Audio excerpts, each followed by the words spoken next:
जळगावातील गणेशनगरमध्ये 80 वर्षीय वृद्ध दाम्पत्याला महापालिकेच्या अतिक्रमण विभागानं राहत्या घरातून बाहेर काढले। त्यानंतर घरावर हातोडा चालवला। महापालिकेच्या या कारवाईवर आता संताप व्यक्त केला जातोय। 52 वर्षांपासून संबंधित दाम्पत्य या ठिकाणी वास्तव्यास आहे। महापालिकेच्या विधी विभागातील अधिकारी मनोज शर्मा यांच्या घराशेजारीच त्यांचं झोपडं आहे। त्यांच्याच सांगण्यावरून हा सर्व प्रकार घडल्याचा आरोप दाम्पत्याने केलाय।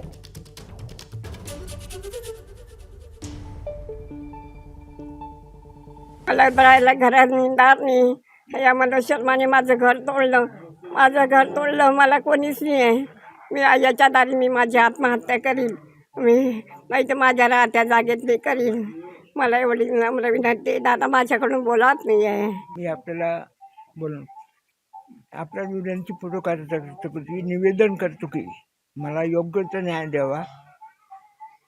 मी 7-8 वर्षापासून त्रास भोगतोय। आमच्या मागे कोणीही नाही आहे। आम्ही निराधार आहोत। तरी कृपा करून मला न्याय द्यावा। न्याय नसेल मिळेल तर आम्हाला आमचं जीवन संपवणं जरुरी झालेलं आहे। आणि मी त्या शर्माच्या दारी किंवा राहत्या घरात आम्ही दोघं आत्महत्या करू। एबीपी माझा, उघडा डोळे बघा नीट।